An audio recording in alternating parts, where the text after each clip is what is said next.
Guys, welcome back to the Essential Astrocast. I'm so glad you're here. If you're new, I'm Veronica. I'm an astrologer and a yoga teacher here in New York City. And every week I bring you the lowdown on what's going on in the sky so that you can use the energy of the planets to actually harness that momentum in your life. I am super excited because the Saturn-Pluto conjunction is over, so we're going to talk a little bit about that today and some other really good stuff that's happening. So you might feel like you might feel like today at some point you took a big exhale, a big sigh of relief, because we had the Saturn-Pluto conjunction yesterday. Now, the Saturn-Pluto conjunction was something that we were gearing up for months, even all last year, frankly. And if you've been listening week by week, you're probably sick of hearing about it because I've been talking about it so much for so many months.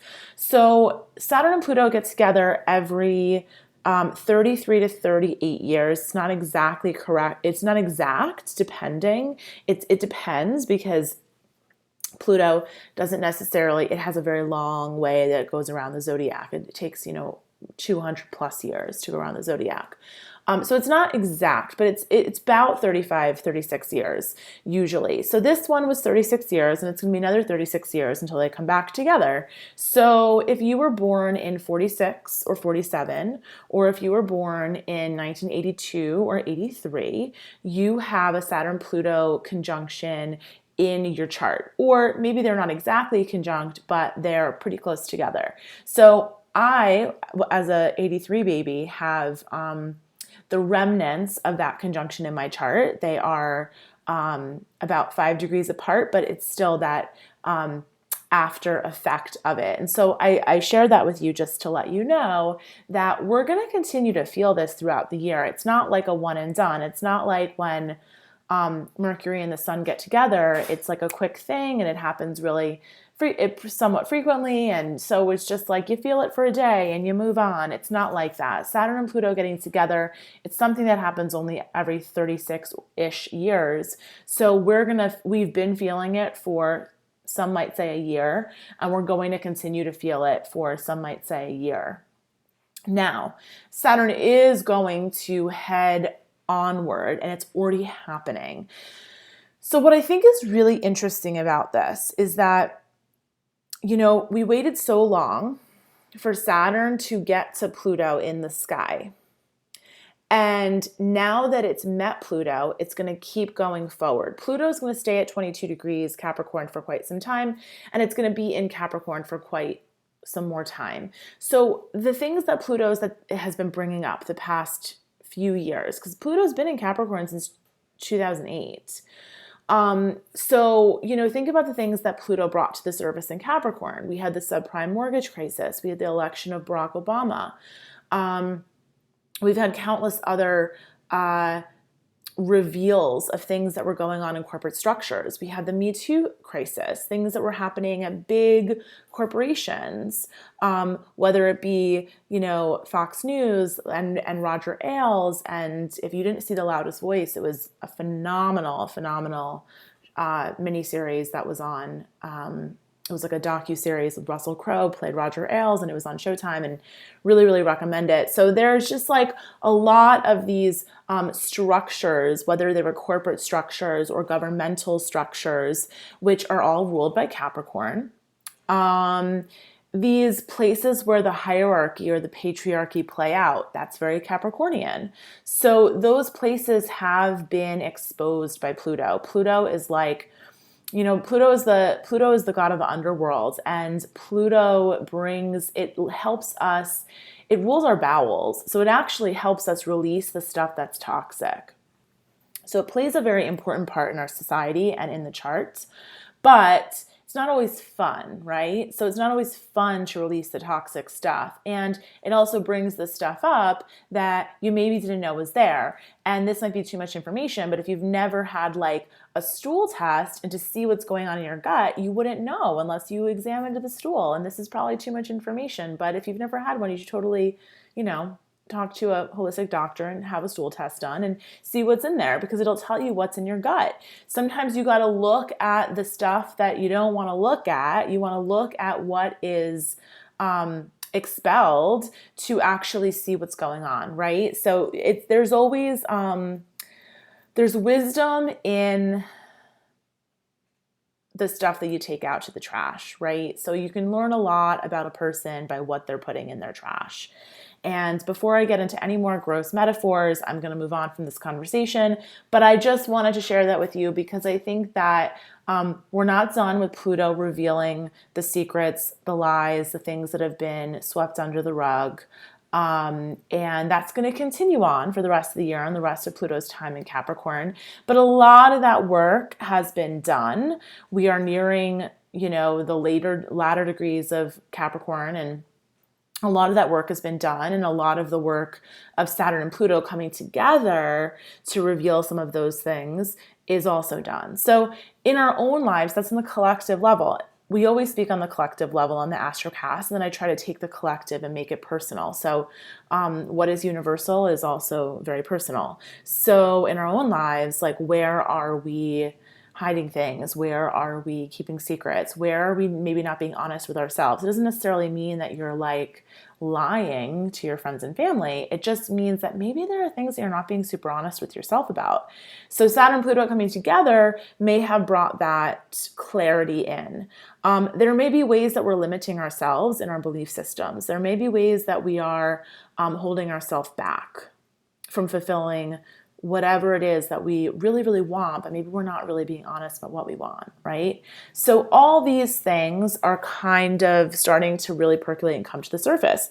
Now, of course, Saturn and Pluto met at the technical point of meeting on Sunday, but we've been feeling it from the lunar eclipse. We had the lunar eclipse on Friday, and that was lunar eclipse in Cancer. I know a lot of you were feeling really emotional on Friday, and I was too. I was actually feeling quite nostalgic last week. So if you were feeling nostalgic or emotional or swept up in emotions about things that maybe you were kind of surprised that's normal. If you were feeling like things were really hard, that's normal. If you're feeling like under a lot of pressure, heaviness, that's normal. Because think about it. We had the moon in Cancer opposite all those 5 planets and the node in Capricorn, and it's like bearing down on that moon in Cancer. Now, what's really interesting is that we start the year with the moon in Cancer, full moon in Cancer, and we end the year with a full moon in Cancer. So I would like to just make a prediction that many people are making, that this is the year of women really coming into leadership, because Cancer is ruled by the moon, and the moon is feminine energy. And we're starting with the year with the full moon in Cancer, while it, of course, was eclipsed by the Earth, because that's what happens when we have an eclipse. A lunar eclipse means that the Earth is between the sun and the moon's light is hidden from us. So all that being said, I think it's very interesting that we're beginning the year with this Cancerian female leadership energy, and we'll be ending the year with that energy. So I have really, really good hopes for this year. So moving on from that, we have Saturn now is beyond Pluto. So Saturn met up with Pluto and then moved beyond Pluto. So now what's really interesting is that we have the Sun and Mercury just met up with these guys. So we had Mercury come through first, and then we had the Sun. So today we had the Sun hit Pluto and then the Sun. The Sun hit Pluto and then Saturn. Now that the planets start to hit Pluto first and then Saturn, Pluto is transformation. Saturn is, Pluto likes to burn things down so that they can be transformed. I think of Pluto as the Lord Shiva of the zodiac. So if you're familiar with yoga, Hindu mythology, you might know that Lord Shiva, he likes to destroy for the sake of recreation. So he rules the end of the life cycle. So it's the death for the sake of rebirth. And so Pluto is that in the zodiac. He helps us release things so that we can birth something new and have a new life. So this really is the start of your new life. This really is the start of the next chapter, the next phase of your life. And whether that be in your relationship or in your work or in where you live or your health, it might be taking place in a different place of your different part of your life for you than it is for your partner or your friends, because we each have a different rising sign and we have different planets and different things going on in our charts. And so wherever Capricorn is in your chart, that's what's being transformed by this conjunction. Now that Saturn is beyond Pluto and the sun has come through, I almost feel like we might feel it a little bit more today because the sun illuminated those planets. So when the sun comes through and illuminates something, it's like you have a much clearer vision of it. So whereas it may have all just felt like a murky, heavy mess this weekend, now today with the sun shining its light, and there's no eclipse, right? So the sun shining its light on Pluto and then Saturn, you might be like, oh, that's what's reshaping for me. Or now I have a little bit of a deeper understanding of how I'm going to work with this going forward. So I think there's a commitment that's happening this week. I think there's a clarity that's happening this week. I think there are a lot of choices being made this week. So it's really funny. My fiance just came home and he told me how someone at work was like unexpectedly leaving and they're really surprised by it. And I think we're going to see a lot of that this week because people are, whatever they've been working on, whatever has been festering in the back of their mind, whatever they've been secretly emailing about, whatever has been going on in the back, Pluto, the things that you're not seeing, whatever's been going on that had to do with this conjunction for each person in their own life, the sun is shining on Saturn and Pluto. So this week we're going to find out. We're going to find out what's happening. What are people committing to? Are you committing to your health and wellness? Are you committing to your relationship? Are you committing to the job you're in, or a new job, or a promotion, or leaving your job? Are you committed to taking off and traveling the world? Whatever it is that you've been brewing on for the past few months, maybe the past year, you're going to commit to it this week. So as I said, you've got the sun with those guys today. You had Mercury already come through. So a lot of thinking and talking this weekend. And now Pluto's going to be, we're going to have the moon in Virgo. The moon is in Virgo now. It's Monday when I'm recording this. And the moon tomorrow is actually going to be having a harmonious conversation with Jupiter, Pluto, and then Saturn.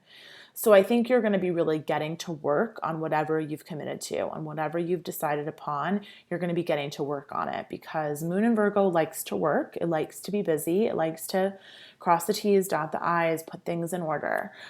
So you're going to be getting to work now on whatever you've decided. And that's why I think not only that, but just things are coming out because the sun is shining on it. The moon is harmoniously trining it. It's just like, okay, let's get to work. Let's get to work. Let's talk about it. Let's get it out into the open. Pluto's going to be hanging alone in Capricorn for a while until March when Jupiter comes to visit it. And then shortly thereafter, Mars will come to visit it. So Jupiter is going to be making 3 points of contact with Pluto this year. So that is going to be a phenomenal opportunity to manifest whatever you've been working on behind the scenes. It will also, Jupiter expands things. So if there are secrets, if there are things that are being hidden beneath the surface, when Jupiter comes to say hello to Pluto, those things will have another opportunity to come out into the open. So the first one is going to be in March, and then we're going to have 2 more. So we'll talk about that as the year goes on. But all of that is to say that Pluto is going to get to kind of take a little bit of a rest after this week because, the sun and Mercury have come through, Saturn's come through.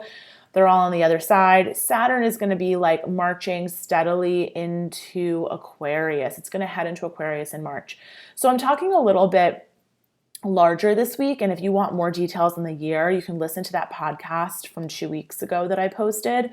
It's called Dictate Your Fate, and it's an overview for 2020. But I'm just giving you a little bit of a glimpse because I want you to have the full context of what this conjunction is, what it means, and what's coming next. It is the start of a new chapter. It's the closing of a 36-year cycle and the opening of a 36-year cycle. So what do you want? How do you want your life to be defined the next 36 years? If you're an 82, 83 baby or a 46, 47 baby, then this is a recurrence for you. And this is very, very, very big deal stuff. And there's probably big, big, big transformation and changes happening in your life right now. And this is marking a moment of you stepping into the next chapter of your life. It is for all of us, but in particular for those people, I'm being one of them. So, okay, now we've got the moon in Virgo, so we're getting to work on whatever we're working on. The other thing that's interesting that happens early in the week, there's a lot of action. So don't worry, we're going to have a nice weekend. But early in the week, we do have a lot of action. Venus went into Pisces today. Now, Venus is exalted in Pisces. She really likes to be there. When Venus is in Pisces, she is able to be really intuitive around money, around relationship, around love, around social interactions. So really trust your gut, trust your intuition around those things when Venus is in Pisces. And it's going to bring just a really nice feeling to those social interactions, especially because we've had so much heaviness. Venus and Pisces, it's going to be nice. It's really, really nice to have this for a little while and give yourself the space to go inward and to really honor the things that help you listen to that inner voice, because Venus and Pisces is going to be able to give you some messages on what you should do when it comes to the love realm, when it comes to the money realm. Okay, social life, relationships, all those sorts of things. Okay, so on Wednesday, we have the moon void, of course, in the AM and then heading into Libra. Now, I wanted to mention this. The moon is going to go into Libra that day, and Venus is going to sextile Uranus that day. I think that Venus in Pisces, sextile Uranus and Taurus is great. It's very fertile. You know, whenever the water signs and the earth signs come together, it creates mud, which is very fertile. A great day to plant some seeds, especially around dreams, especially around anything innovative or out of the box or creative. With that said, moon is going to be in Libra. Libra is a sign of the scales, likes things to be harmonious and peaceful. If you are a person and you realize that if you are a person who realized that people pleasing was one of those belief systems or habits that you had to let go of around this lunar eclipse or with this Saturn Pluto conjunction, really one and the same because they happened within a few days of each other. If that's something that's coming up and on the boards for you right now, be careful on Wednesday and Thursday about falling back into that pattern. So don't allow yourself to fall into the people-pleasing pattern if it's a pattern for you. If it's not a pattern for you, don't worry about it. But I think as women, we all have a little bit of that, even if we don't consider ourselves to be people pleasers. We have a little bit of us that doesn't want to make people uncomfortable. So if you are in a situation where you feel like you pull inward because you don't want to make someone uncomfortable, just second guess that thing that you want to do and consider if maybe dealing with the situation a little bit differently would be helpful. Only because I think that Moon in Libra, Venus sextiling Uranus, you might be surprised and want to go back to the ways that you normally do things. So remember what you committed to, remember the choices you made, and honor who you want to be in this next 36-year cycle of your life. On Thursday, Mercury is going to go into Aquarius. So Mercury goes into Aquarius at 1:31 p.m. Eastern on Thursday. And Mercury's going to be in Aquarius. Venus is already in Pisces. We're getting some other energy in here. So we've had so much Earth energy. As you know, Uranus is in Taurus. That's Earth energy. And we've got all that Capricorn going on. So it's really nice. We're getting some other energies going on. Aquarius is, Venus just went through Aquarius. And now she's in Pisces. And Aquarius is the sign of humanity, the collective. It's our hopes and dreams. It's the big picture of the community that we belong to, or that sense of belonging to a community. So with Mercury in Aquarius, Mercury in Aquarius tends to really give us this opportunity to turn the light on to a lot of our creativity. So if you are feeling like you are having a lot of creative ideas and you want to actually speak them, this is going to be a great 3 weeks to do that, because Mercury in Aquarius is going to make it easier for you to communicate some of those more creative ideas that perhaps you are having trouble getting out. Or maybe you've committed to a new situation where, under the Saturn-Pluto conjunction, where it is more comfortable to speak some of the more innovative, creative, and out-of-the-box things that you've been thinking. So feel free to express yourself in that way, but also be flexible, because Uranus is still at those early degrees of Taurus and Mercury is going to be at the early degrees of Aquarius. So they are going to square. And they're both in fixed signs, Aquarius and Taurus. They mean that Aquarius, Taurus, Leo, Scorpio, they're fixed signs. They can be a little more stubborn. So when Mercury is in a fixed sign and Uranus is in a fixed sign and they square one another, that can be a challenging conversation, but it can also be a very scintillating conversation that gets a lot of ideas going, gets the fireworks going. So it can be a really good thing, but be flexible, because Uranus always likes to change up the script on us. So be really, really flexible and allow yourself to be open to many perspectives. So on Friday, the moon's going to move into Scorpio, and this is going to be a really nice shift in energy, because it'll be the fourth quarter of the moon. So basically, we're going to be moving into that last week of the moon cycle when we get to pull inward. So when we go into the last week of the moon cycle, it's a time of pulling inward and allowing yourself to process what came up throughout the moon cycle. This is going to be a very important fourth quarter moon, so really give yourself an opportunity to do that, because there's been so much activity this moon cycle. We had 2 eclipses, and this next new moon that we experience will be kicking out the eclipses. It'll be the end of eclipse season. So really, really great time starting this weekend to turn inward. Make sure that you're journaling, talking to your therapist, whatever it is you do to process, you want to make sure that you're doing it. Some people process by going for a run.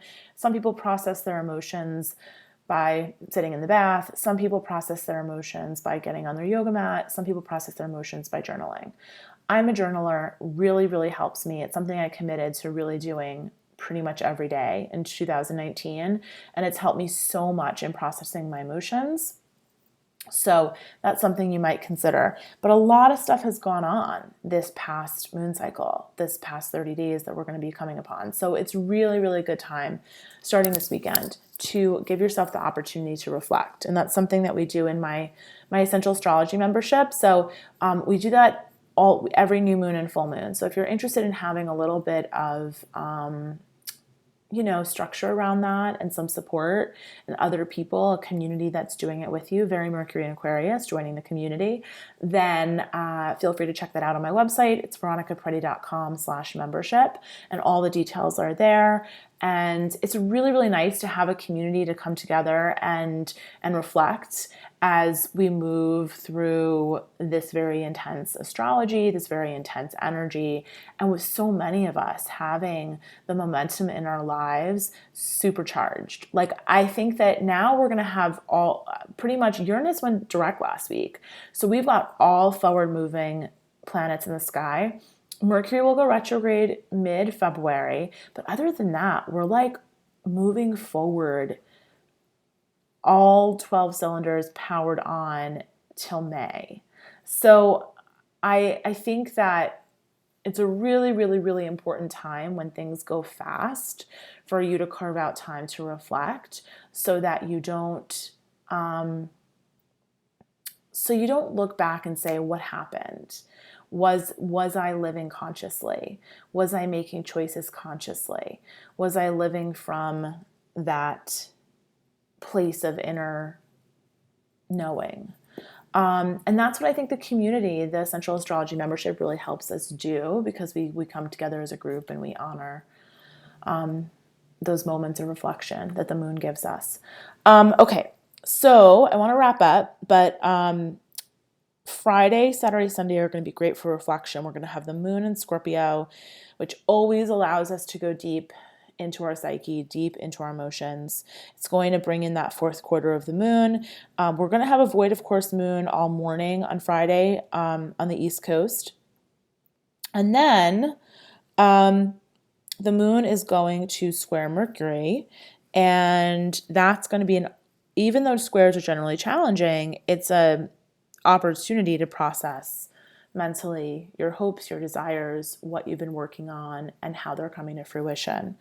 On Saturday, the moon is going to sextile Jupiter and trine Neptune.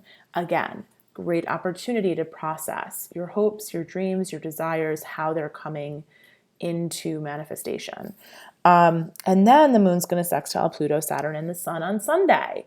So the moon in Scorpio is going to be really super duper busy, because the moon in Scorpio is going to be hitting up a lot of these big planets and in a very friendly conversation. And when we have those friendly conversations between the moon and these big planets that just had big explosive conjunctions, then this is going to be a real, or squares or whatever it is. It's always a good time to process what just happened. So it's going to be like a nice weekend to just take a breather and process what just happened over the past few weeks. Finally, the moon's going to move into Sagittarius at 5:41 p.m. on Sunday night. So Sunday night will be a night that will be a little bit fun and a good time and a nice release from all of the processing work that you're going to be doing on Friday, Saturday, Sunday, when things are feeling a little bit, I don't want to say heavy, but more serious, and then we can have some fun on Sunday night, get some wine and popcorn and watch a movie or go out to dinner and do something fun. So that's the Astrocast for the week. I hope that you enjoyed it. If you have questions, you know where to find me, veronicapreti.com. I know a lot of people have stuff coming up in their life right now, so I have a lot of people booking appointments right now. But there are still spots later in January. So if you would like to schedule a reading with me, you can go to veronicapreti.com/astrology. You can always find me on Instagram. I post something in my stories about what's going on in the sky probably every day. So come on over to Instagram. You can always DM me there with questions as well. And I will see you next week. Until then, pay attention to what's going on. Know that you're probably going to get, surprised by a couple of things this week. Stay committed to whatever it is you've chosen to commit to, and give yourself some free time to process and be with yourself this weekend. All right. Lots of love to you guys.